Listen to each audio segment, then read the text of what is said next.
Hello friends, welcome to my channel advocate shooters. देखिए, आज के लेक्चर में हम लोगों को कॉन्स्टिट्यूशन में शेड्यूल पढ़ना है, अनुसूचियां पढ़नी है। प्रश्न ये बनता है कि हमारे भारत के संविधान में मूल रूप से कितनी अनुसूचियां थी। तो टोटल हमारे भारत के संविधान में मूल रूप से जो अनुसूचियां थी वो 8 थी, जिसको हम बोलते हैं प्रारंभिक तौर पे कितनी थी, तो वो 8 अनुसूचियां थी।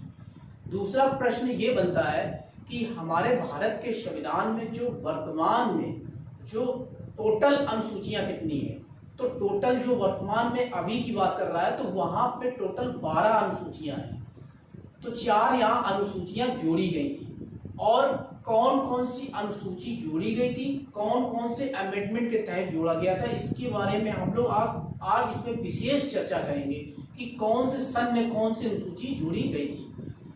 प्रश्न मैंने आपसे ये बताया कि यहाँ प्रश्न ये बन सकता है कि हमारे भारत के संविधान जो वहां पे टोटल अनुसूचियां कितनी है। तो टोटल हमारे भारत के संविधान में अनुसूचियां 12 हैं। ये प्रश्न बनता है। आपसे ये पूछ सकता है कि जो हमारे भारत के संविधान में मूल रूप से कितनी अनुसूचियां थी, जो प्रारंभिक तौर पे कितनी अनुसूचियां थी। तो टोटल 8 अनुसूचियां थी। तो अगर आपसे मूल रूप से पूछता है तो वहां 8 अनुसूचियां थी। अगर आपसे टोटल अनुसूचियां पूछता है वर्तमान में, तो वहां पे 12 अनुसूचियां हैं। तो आप लोग इसको विशेष ध्यान दीजिएगा कि एग्जामिनर आपसे क्या क्वेश्चन पूछ रहा है, तो इस पे आप ध्यान दीजिएगा। तो ये अनुसूचियां हैं। आज हम लोग डिस्कशन करेंगे अनुसूचियां, जो शेड्यूल है, शेड्यूल अनुसूचियां। देखिए, जो मूल रूप से अनुसूचियां हैं वो मैंने आपको बताया कि अभी जो मूल रूप से अनुसूचियां हैं वो टोटल कितनी है, वो 8 है। ये 8 अनुसूचियां मूल रूप से। वर्तमान में अगर आपसे पूछता है तो वर्तमान में जो अनुसूचियां होती है वो टोटल 12 अनुसूचियां होती है। ये वर्तमान की बात करता है। तो ये दोनों क्वेश्चन आपसे पूछे जा सकते हैं। आप लोग इस पे विशेष ध्यान दीजिएगा कि वर्तमान में पूछ रहा है या मूल रूप से पूछ रहा है, जो प्रारंभिक तौर से पूछ रहा है, तो उस पे आप विशेष ध्यान दीजिएगा। चलिए, पहली अनुसूची आती है। पहली अनुसूची बात ये करती है कि राज मतलब होता है स्टेट, यानी हमारे यहाँ जो राज्य है वो टोटल कितने हैं, वो टोटल 28 राज्य। जो हमारे यहाँ स्टेट है वो टोटल कितने हैं, 28 है। दूसरा बात करता है संघ राज क्षेत्र, यानी जो संघ राज क्षेत्र है वो कितने हैं, जिसको हम बोलते हैं यूनियन टेरिटोरीज, वो कितने हैं, वो टोटल 8 है। तो ये अगर आपसे राज पूछता है तो यहाँ 28 है, और संघ राज क्षेत्र पूछता है तो यहाँ पे कितने हैं, 8 है। तो दोनों का लास्ट वाला याद रखिएगा, 8 और 8 याद करने के लिए। तो यहाँ पे अगर आपसे पहले पूछता है कि हमारे यहाँ टोटल कितने राज हैं, वो टोटल 28 राज है, और संघ राज क्षेत्र कितने हैं, वो टोटल 8 संघ राज क्षेत्र, जिसको बोलते हैं यूनियन टेरिटोरीज बोलते हैं। तो वो टोटल कितने हैं, 8 है। प्रश्न अब ये बनता है कि आखिर यूनियन टेरिटोरीज संघ राज क्षेत्र क्या है। तो संघ राज क्षेत्र वो होते हैं जिसको राजधानी का विशेष दर्जा प्राप्त नहीं होता है, जो बिल्कुल छोटे लेवल के होते हैं, उनको हम बोल सकते हैं संघ राज क्षेत्र बोल सकते हैं। जब हम लोग आर्टिकल 1 पढ़ेंगे तो वहां पे इसको और अच्छे से डिस्कशन करके आपको बताएंगे कि संघ राज क्षेत्र को क्या कहते हैं, कौन है। तो वहां पे हम इसको अच्छे से और समझेंगे। आप ये जानिए कि संघ राज क्षेत्र हम उनको कहते हैं जो राजधानी का विशेष दर्जा प्राप्त नहीं होता है, जो बिल्कुल छोटे लेवल के होते हैं, उनको हम संघ राज क्षेत्र कहते हैं। तो ये पहली अनुसूची में बात करता है। तो हमने यहाँ पे आपको क्या बताया कि पहली अनुसूची तो 2 चीजें की बात करता है। एक बात करता है राज, और दूसरा बात करता है संघ राज क्षेत्र। राज मैंने बता दिया कि राज टोटल 28 है, और संघ राज क्षेत्र जो होते हैं वो टोटल कितने हैं, 8 है। तो ये मैंने बता दिया। अब यहाँ पे ध्यान देने वाली बात है, मैंने नोट करके लिखा है कि 36वें संविधान संशोधन 1975 के द्वारा जो सिक्किम को पूर्ण राज्य का दर्जा प्राप्त हुआ था। यहाँ एक क्वेश्चन बन सकता है कि जो सिक्किम को पूर्ण राज्य का दर्जा कब प्राप्त हुआ था, तो कौन से अमेंडमेंट के तहत हुआ था, वो 36वें संविधान संशोधन जो 1975 के तहत उसको सिक्किम को पूर्ण राज्य का दर्जा प्राप्त हुआ था। तो यहाँ पे आप ये बात याद रखेंगे क्योंकि ये क्वेश्चन बनेगा यहाँ से। अब आती है दूसरी अनुसूची। मैंने पहली अनुसूची समझ लिया, अब दूसरी अनुसूची बात करता है। दूसरी अनुसूची बात करता है वेतन, भत्ते और पेंशन की बात करता है कि हमारे यहाँ जो राष्ट्रपति, राज्यपाल, लोकसभा अध्यक्ष इत्यादि यदि मतलब ये होता है कि और अन्य जो आगे आते हैं, इनके लिए सबके लिए क्या होता है कि वेतन की बात करती है, वेतन, भत्ते, पेंशन की बात की गई है कि आखिर इनको वेतन भत्ते कैसे दिया जाएगा। तो ये दूसरी अनुसूची बात करता है। तो ये आप याद रखिएगा, दूसरी अनुसूची वेतन, भत्ते, पेंशन की बात करता है। तो ये दूसरी अनुसूची हो गई। तीसरी अनुसूची हो गई शपथ की। आखिर शपथ, ओथ, जो शपथ दिलाए जाने का क्या प्रारूप होगा, यानी क्या प्रोफार्मा होगा। संसद के सदस्यों द्वारा और संघ के मंत्रियों को द्वारा और सुप्रीम कोर्ट व हाई कोर्ट के न्यायाधीशों को और राज्य विधानमंडल के सदस्यों और भारत के नियंत्रक महालेखा परीक्षक को जो शपथ दिलाया जाता है वो इनके अंदर आएगा। इनका एक प्रोफार्मा होता है। देखिए, जब आपने देखा होगा कि इनका एक प्रोफार्मा तैयार किया जाता है, जब ये लोग शपथ लेते हैं तो एक छोटा सा कागज लेके ये अपना नाम बोलते हैं कि मैं फला फला, मैं इस तारीख को मैं शपथ लेता हूं कि मैं पूर्ण निष्ठा और सुरक्षा के साथ देश की रक्षा करूंगा। तो ये बिल्कुल क्या एक शपथ लेते हैं। तो इनके बारे में बता रहा है तीसरी अनुसूची, शपथ की बात कर रहा है। हमने क्या बताया, संसद के सदस्यों द्वारा, संघ के मंत्रियों द्वारा और सुप्रीम कोर्ट, हाई कोर्ट के न्यायाधीशों द्वारा, जो राज्य विधानमंडल के सदस्य होते हैं और भारत के नियंत्रक महालेखा परीक्षक जो शपथ लेते हैं, इनका एक फॉर्मा बताया गया कि कैसे ये लोग शपथ लेंगे। तो ये शपथ की बात करता है तीसरी अनुसूची। अब हम ये बोल सकते हैं कि देखिए, जो हमारे यहाँ भारत का संविधान बना, तो जो आर्टिकल कुछ जैसे कि हमारे यहाँ भारत का राष्ट्रपति हो गया, उपराष्ट्रपति हो गया या राज्यपाल हो गया, तो इनके लिए शपथ लिए जाने का अलग से आर्टिकल या अलग से अनुच्छेद बता दिया गया। जैसे राष्ट्रपति, उपराष्ट्रपति, राज्यपाल, इनके तीनों के लिए जो ये तीनों है, इनके लिए अलग से अनुच्छेद के विशेष प्रावधान कर दिए गए कि ये कौन से अनुच्छेद के तहत शपथ लेंगे। तो ये लेंगे अनुच्छेद 60 के तहत राष्ट्रपति लेंगे, अनुच्छेद 67 के तहत उपराष्ट्रपति शपथ लेंगे और अनुच्छेद 159 के तहत राज्यपाल शपथ लेंगे। तो ये इनके लिए, ये शपथ के लिए विशेष प्रावधान यहाँ बता दिया गया। इनको अनुसूचियों से हटाकर इस आर्टिकल के तहत बता दिया गया, इस आर्टिकल के तहत ये लोग शपथ लेंगे।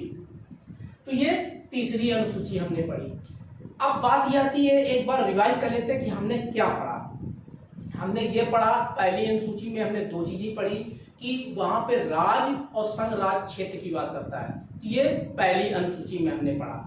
दूसरे में हमने ये बात किया कि भैया वेतन, भत्ते और पेंशन की बात करता है। वेतन, भत्ते, पेंशन जैसे उपराष्ट्रपति, राष्ट्रपति, राज्यपाल या लोकसभा अध्यक्ष आदि के लिए जो वेतन भत्ते की बात करता है, उनके बारे में बात करता है दूसरी अनुसूची। तीसरी अनुसूची बात ये करता है कि भैया शपथ, जो शपथ होगा इनको कैसे दिलाया जाएगा, इनका प्रारूप कैसे होगा। जैसे राष्ट्रपति, उपराष्ट्रपति, राज्यपाल, लोकसभा अध्यक्ष या सुप्रीम कोर्ट, हाई कोर्ट के न्यायाधीशों को कैसे शपथ दिलाया जाएगा। तो ये सब विशेष प्रावधान कहाँ किया गया, वो तीसरी अनुसूची में किया गया। ये हमने तीसरी अनुसूची पढ़ी। अब आती है नेक्स्ट अनुसूची, जो चौथी अनुसूची होती है। चौथी अनुसूची बोलता है कि राज्यसभा में स्थानों का आवंटन, जैसे राज्यसभा में जो होते हैं उनके लिए अलग स्थान बता दिए गए, इनके लिए एक स्थानों का अलग दर्जा होगा। उनके लिए बता दिया गया कि राज्यसभा में जो होंगे उनके स्थानों का अलग एक दर्जा होगा, उनके लिए आवंटन कर दिया गया है कि वो अलग एक दर्जा प्राप्त हो उनको। तो ये चौथी अनुसूची में बताता है। पांचवी अनुसूची बात ये करती है कि एससी और एसटी के लिए विशेष प्रावधान की बात करता है। आखिर एससी और एसटी के लिए जो विशेष प्रावधान है वो कौन से अनुसूची में है, वो पांचवी अनुसूची में है। देखिए, हमारे जो संविधान में महानुभाव है, उन्होंने क्या किया कि सबको देख के संविधान का निर्माण किया था। यानी सब वर्ग के लोगों को देख के उनको संविधान का निर्माण किया गया था और उनको ताकि किसी को कोई दिक्कत ना आने पाए। तो सोच समझ के सब वर्गों के लोगों को विशेष ध्यान पे रख के संविधान का निर्माण किया गया था। तो यहाँ 5वीं अनुसूची में हमने क्या पढ़ा, एससी एसटी के लिए विशेष प्रावधान की बात करता है, ये 5वीं अनुसूची में बात करता है। 6वीं अनुसूची बात करता है कि पूर्वोत्तर राज्य के लिए विशेष उपवन की बात करता है। आखिर ये पूर्वोत्तर राज्य के लिए विशेष उपवन की बात क्या करता है, आखिर पूर्वोत्तर राज्य क्या होते हैं, तो यहाँ बिल्कुल ध्यान से समझिएगा। देखिए आपने ज्योग्राफी पढ़ी होगी तो वहां पे आपने ये पढ़ा होगा, ये उत्तर, ये दक्षिण, ये पश्चिम और ये पूरब। अब बात यह आता है कि पूर्वोत्तर राज्य जो ये उत्तर के साथ पूरब के साथ जो मिला हुआ है, ये बीच वाला, इसी को हम बोलते हैं पूर्वोत्तर राज्य। ये जो राज्य होते हैं ये पूर्वोत्तर राज्य होते हैं। अब बात यह आती है इसमें कि पूर्वोत्तर राज्य आखिर कौन कौन से हैं। तो पूर्वोत्तर राज्य में असम आखिर में आता है, जैसे असम आ गया आपका, मेघालय आ गया, मिजोरम आ गया, त्रिपुरा आ गया। तो ये 4 जो बताए गए हैं राज्य, ये इनके जगह आएगा असम, मेघालय, त्रिपुरा, मिजोरम, ये 4 आते हैं। तो आप लोग ये याद रखिएगा, जो ये बीच की लाइन उत्तर से पूरब की बीच की लाइन जो है, इसी को हम पूर्वोत्तर बोलते हैं, पूर्वोत्तर राज्य बोलते हैं। तो यहाँ पे ये 4 होते हैं, मेघालय, मिजोरम, असम और मिजोरम। ये 4 जो होते हैं, त्रिपुरा, ये 4 होते हैं पूर्वोत्तर राज्य होते हैं। अब यहाँ प्रश्न ये बनता है, क्या मणिपुर भी इसमें शामिल है? तो यहाँ पे याद रखिएगा, यहाँ पे मणिपुर को शामिल नहीं किया गया है, ये क्वेश्चन बन सकता है। यहाँ पे आप लिख लीजिए कि मणिपुर को शामिल नहीं किया गया है। तो ये यहाँ पूर्वोत्तर राज्य की बात किया करता है। अब हमने ये देखा कि पूर्वोत्तर राज्य कौन कौन से होते हैं, इसको याद करने के लिए एक ट्रिक है, हम याद करते हैं। ऐसे देखिए, एटीएम का स्क्वायर। एटीएम का स्क्वायर मतलब ये होता है कि असम, त्रिपुरा, मिजोरम और ये त्रिपुरा और मेघालय हो गया। तो ये 4 चीजें, 4 राज्य हैं, तो इसको ऐसे आप याद कर सकते हैं कि एटीएम का स्क्वायर। एटीएम से मतलब होता है असम, मेघालय, मिजोरम और त्रिपुरा। तो ये 4 राज्य होते हैं। इसके तहत आप, इस ट्रिक के तहत आप इसको याद कर सकते हैं कि पूर्वोत्तर राज्य के विशेष राज्य का उपवन किया गया है, विशेष उपवन किया गया। तो पूर्वोत्तर राज्य मैंने बता दिया कौन कौन से होते हैं, उत्तर से पूर्व के बीच जो होते हैं ये पूर्वोत्तर राज्य होते हैं, जो ये बीच वाली लाइन होती है ये पूर्वोत्तर राज्य होते हैं। तो ये बात है, ये 6ठी अनुसूची हमने पढ़ी। अब नेक्स्ट आती है 7वीं अनुसूची। 7वीं अनुसूची बात ये करती है कि 7वीं अनुसूची में भी बात करती है, 3 अनुसूचियां होती है इसमें। ये मोस्ट इंपोर्टेंट, इसको आपको समझना चाहिए ध्यान से। 7वीं अनुसूची शक्तियों का विभाजन होता है। इसमें जो शक्तियों का विभाजन होता है वो 3 होते हैं। जैसे हम ये कहते हैं कि संघ सूची, राज सूची और समवर्ती सूची, ये 3 अनुसूचियां होती हैं। 7वीं अनुसूची में भी 3 अनुसूचियां होती हैं, एक संघ सूची होती है, एक राज सूची होती है, एक समवर्ती सूची होती है। इसमें शक्तियों का विभाजन बताया गया है।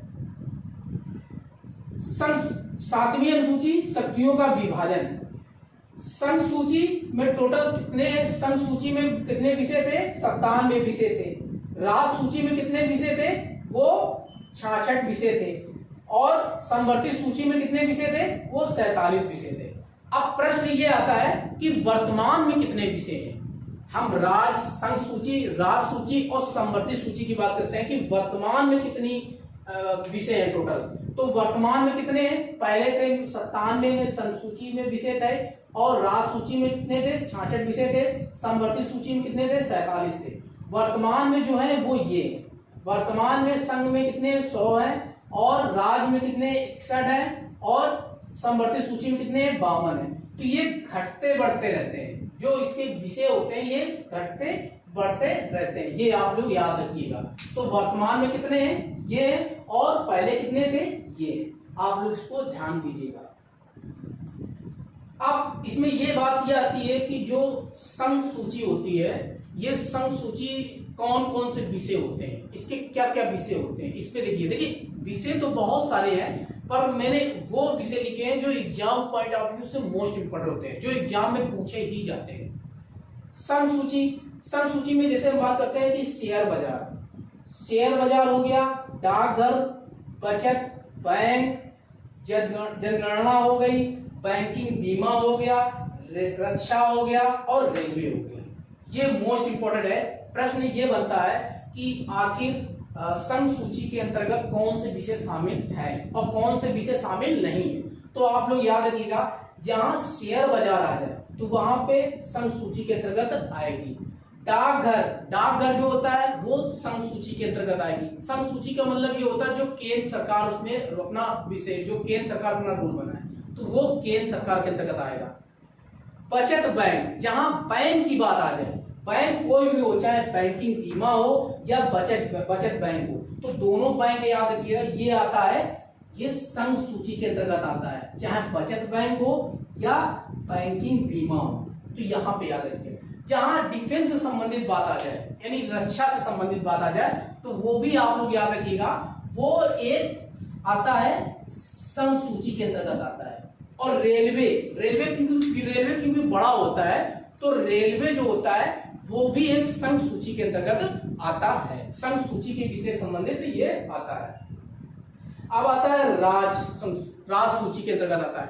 राज सूची के अंतर्गत जो राज होते हैं वो जैसे कि विषय, जैसे पुलिस जो होता है वो एक राज के अंतर्गत आती है।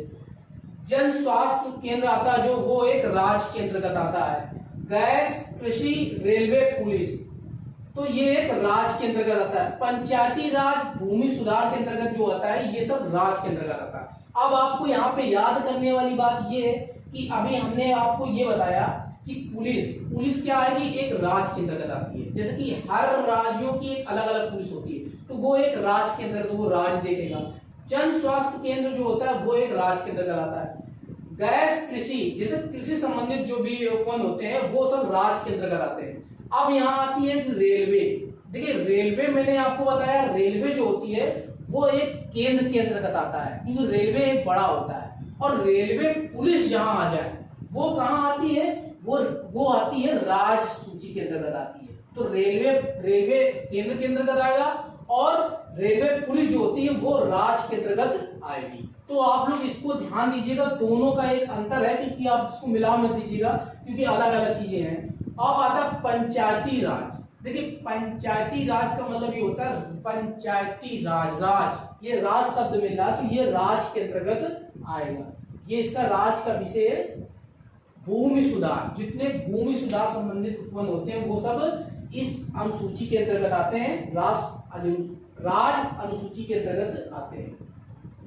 समवर्ती अनुसूची जो होती है वो आती है आर्थिक योजना, आपराधिक मामले, जनसंख्या नियंत्रण और परिवार नियोजन, ये जितने होते हैं ये सब किसमें आता है, इसमें आता है समवर्ती सूची। समवर्ती सूची मतलब ये होता है जहां केंद्र और राज्य दोनों नियम कानून बनाए, तो वहां पे एक समवर्ती सूची आता है। समवर्ती सूची मतलब ये होता है कि प्रश्न ये बनता है कि आखिर जब केंद्र और राज्य जब दोनों अपना अपना एक कानून बनाते हैं और अगर किसी कारणवश कोई विरोधाभास होता है तो वहां पे किसका कानून लागू होगा, प्रश्न ये बनता है। तो वहां पे केंद्र का एक नियम लागू होगा, यानी केंद्र जो होता है वो बड़ा होता है तो उस पर ये लागू होगा, उस पे एक उसका विषय होता है वो उस पर एक ये लागू होता है, वो बड़ा होता है। तो यहाँ पे समवर्ती सूची के अंतर्गत क्या क्या आता है, जहां दोनों नियम कानून बनाए, यहाँ राज्य भी बनाता है और केंद्र भी बनाता है। तो यहाँ पे हमने बताया कि आर्थिक योजना, नंबर 1, आपराधिक मामले, जितने भी आपराधिक मामले होते हैं, क्रिमिनल लॉस होते हैं, वो सब किसके अंतर्गत आते हैं, वो समवर्ती सूची के अंतर्गत आते हैं। आप लोग याद रखिएगा। जनसंख्या नियंत्रण, देखिए जनसंख्या के नियंत्रण के अंदर जो होते हैं वो भी एक समवर्ती सूची के अंतर्गत आते हैं। और परिवार नियोजन, जितने भी फैमिली मैटर होते हैं, विवाह विच्छेद, डिवोर्स या कोई भी ऐसे फैमिली मैटर होते हैं वो सब किसके अंतर्गत आते हैं, वो सब आते हैं समवर्ती सूची के अंतर्गत आते हैं। अब यहाँ पे ध्यान देने वाली बात ये है कि जो शिक्षा का प्रावधान हुआ था, ये 42वां संविधान संशोधन 1976 के द्वारा जोड़ा गया था। इसको समवर्ती सूची में कर दिया गया था। पहले ये नहीं था, अब इसको 42वां संविधान संशोधन द्वारा 1976 के तहत समवर्ती सूची में कर दिया गया था। जो शिक्षा है इसको इसमें शामिल कर दिया गया था। ये याद रखिएगा कि शिक्षा कब शामिल किया गया था, समवर्ती सूची के अंतर्गत कब शामिल किया गया था। तो ये आप लोग याद रखिएगा कौन से सन के तहत शामिल किया गया था। वन, विद्युत और दंड प्रक्रिया, विवाह विच्छेद, गोद और गोद लेना, ये सब क्या आता है, ये सब समवर्ती सूची के अंतर्गत आते हैं। इसमें केंद्र और राज्य दोनों कानून बनाएंगे। तो अभी तक हमने क्या पढ़ा, 7 अनुसूची पढ़ी। 7 अनुसूची में एक बार रिवाइज कर लेते हैं कि हमने क्या क्या पढ़ा। देखिए, पहले अनुसूची में हमने ये पढ़ा कि वहां 2 चीजों की बात करता है। एक बात करता है राज और दूसरा बात करता है संघ राज क्षेत्र। राज के अंतर्गत जो 28 राज आएंगे उनकी बात करता है, और संघ राज क्षेत्र जो होते हैं वो टोटल कितने, 8 राज संघ राज क्षेत्र होते हैं। दूसरी बात ये करता है भैया वेतन भत्ते, यानी वेतन भत्ते की बात करता है, जिसे भारत का राष्ट्रपति, उपराष्ट्रपति और जो भारत का न्यायाधीश होता है, सुप्रीम कोर्ट होता है या इसके न्यायाधीश होते हैं, उनका वेतन भत्ते की बात करता है।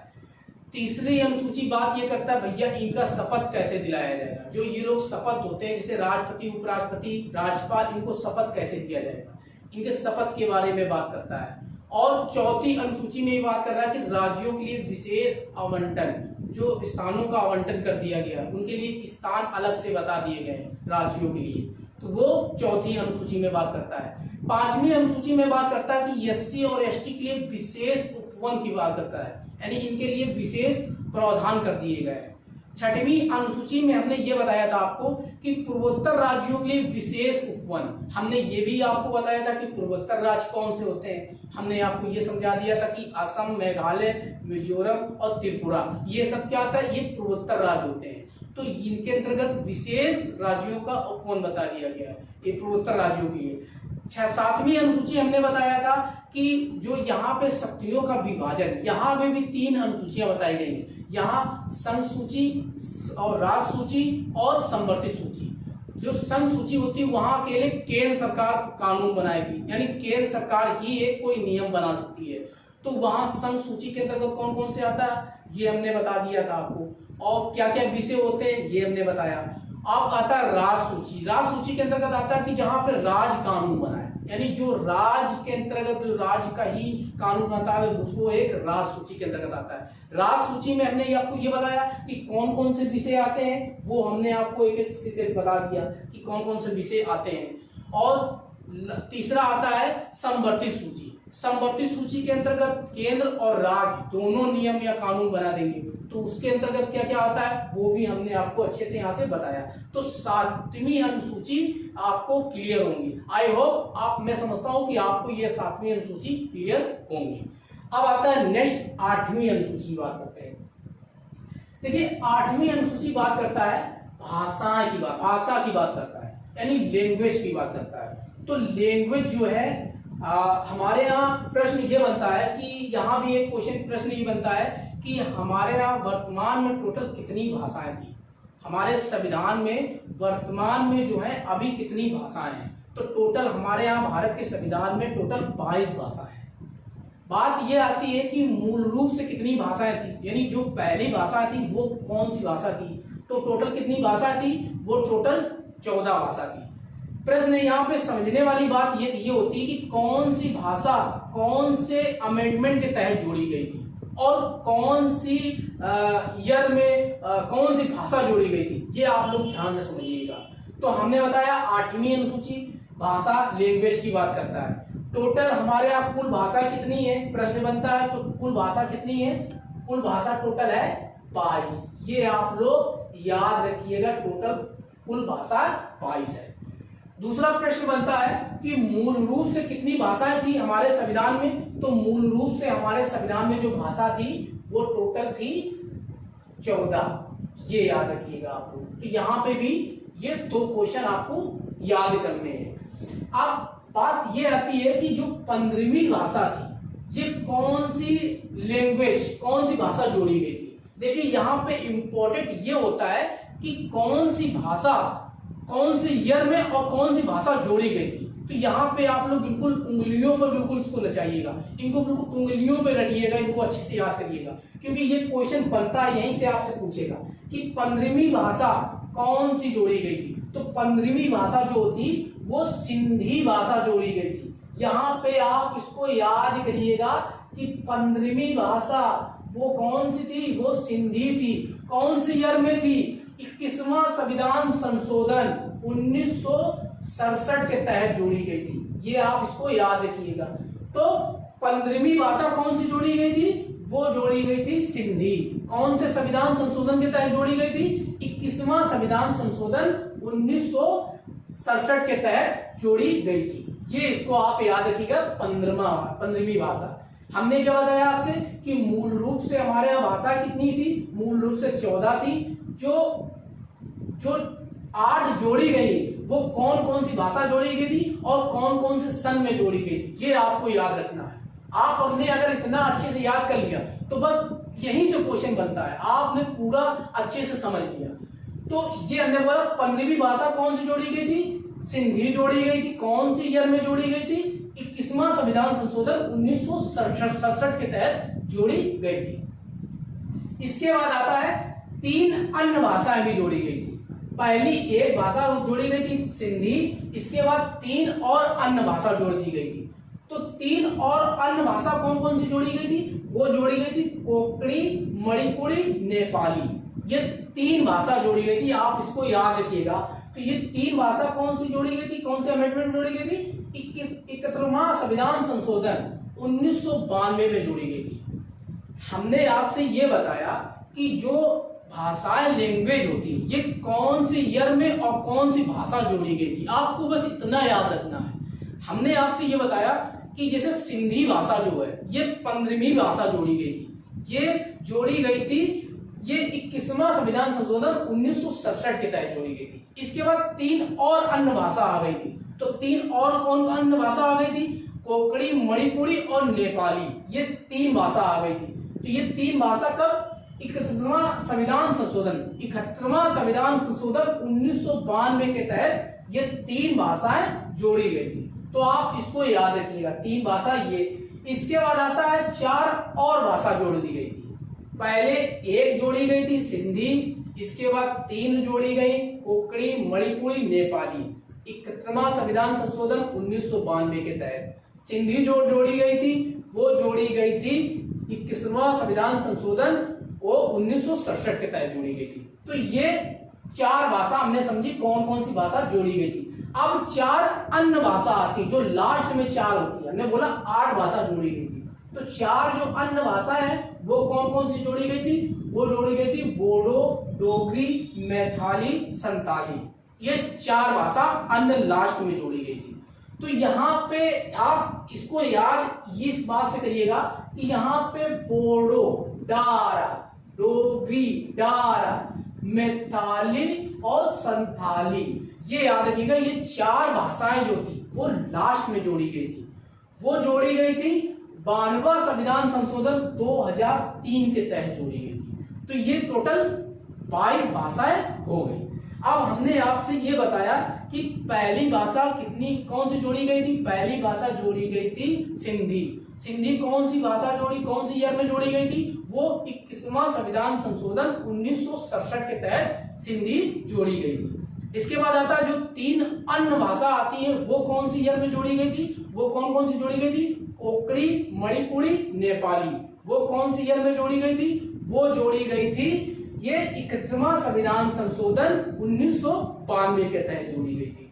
इसके बाद आता है 4 जो और अन्य भाषा होती है वो कब जोड़ी गई थी, वो जोड़ी गई थी 92वां संविधान संशोधन 2003 के तहत। कौन कौन सी भाषा जोड़ी गई थी, बोडो, डोगरी, मैथिली और संताली। तो ये टोटल कितनी हो गई, टोटल 22 भाषा हो गई। कौन सी ईयर में कौन सी भाषा जोड़ी गई थी और कौन कौन सी भाषा कितनी कितनी जोड़ी गई थी, तो ये मैंने आपको बिल्कुल अच्छे से समझा दिया। अब यहाँ ध्यान देने वाली बात ये होती है कि यहाँ मैंने नोट करके लिखा है कि जो उड़िया शब्द को ओड़िया कहा गया, जो उड़िया शब्द है, उड़िया, उड़िया शब्द को ओड़िया कहा गया। ये कब कहा गया था? ये 96वें संविधान संशोधन जो 2011 में हुआ था, उसके तहत उड़िया को ओड़िया कहा गया था। तो ये आप याद रखिए कि यहाँ पे लिख के प्रश्न बन सकता है कि उड़िया को ओड़िया कौन से संविधान संशोधन के तहत कहा गया था? तो ये 96वें संविधान संशोधन 2011 के तहत कहा गया था। प्रश्न बनता है कि जो अब आता है कि 8वीं अनुसूची में अंग्रेजी भाषा का उल्लेख कहीं भी नहीं किया गया है। प्रश्न बनता ये है कि क्या जो भाषा 22 भाषा है, इसमें हिंदी की तो बात की गई है, क्या अंग्रेजी की भी बात की गई है?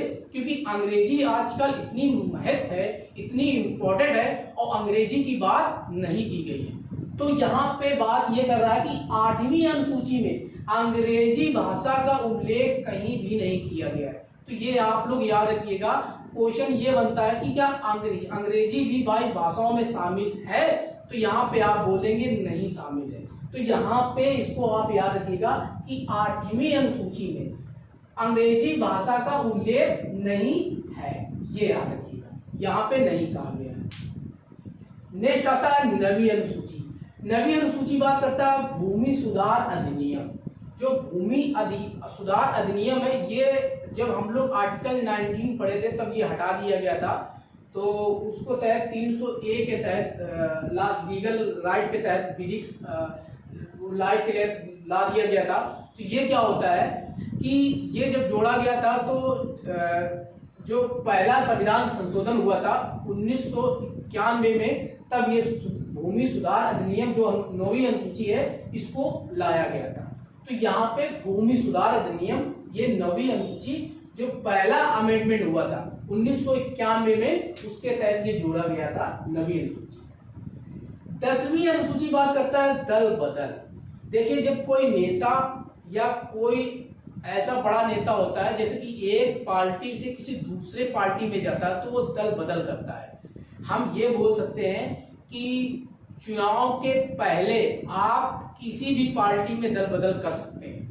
आप ऐसा नहीं कि आप चुनाव किसी पार्टी से जीत कर इसके बाद आप दल बदल करते हैं तो वहां आपको रोका गया है, वहां आप दल बदल नहीं कर सकते। तो ये जो दल बदल कानून लाया गया था, ये 92वां संविधान संशोधन जो 1985 के तहत लाया गया था। ये आप याद रखिएगा। क्वेश्चन ये बनता है कि आखिर 10वीं अनुसूची क्या बात करती है? तो 10वीं अनुसूची बात ये करती है दल बदल। दल बदल से संबंधित ये होता है कि जब कोई नेता अपने पार्टी छोड़ के किसी दूसरी पार्टी में जाता है तो वो दल बदल होता है। और कौन से सन में जोड़ी गई थी? तो ये 92वें संविधान संशोधन 1985 के तहत इसको दल बदल को शामिल किया गया था। ये आप याद रखिएगा। 11वीं अनुसूची बात करता है पंचायतों की शक्तियां तथा प्राधिकार।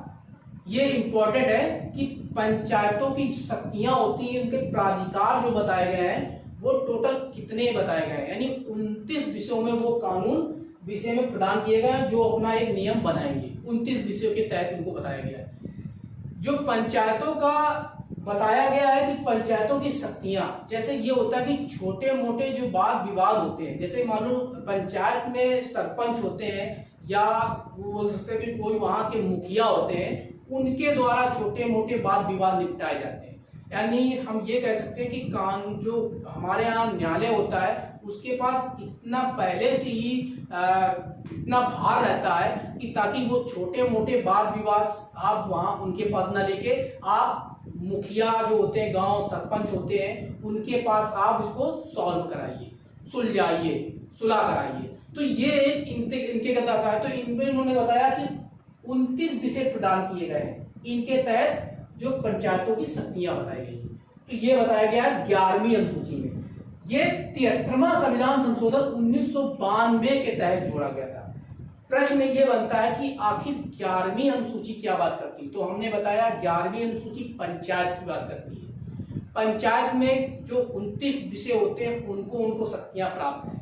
अब प्रश्न ये बनता है जो पंचायत होती है, जो 11वीं अनुसूची होती है, कौन से अमेंडमेंट के तहत जोड़ी गई थी? प्रश्न ये बनता है। तो आप लोग याद रखिए, ये 73वां संविधान संशोधन 1992 के तहत जोड़ा गया था।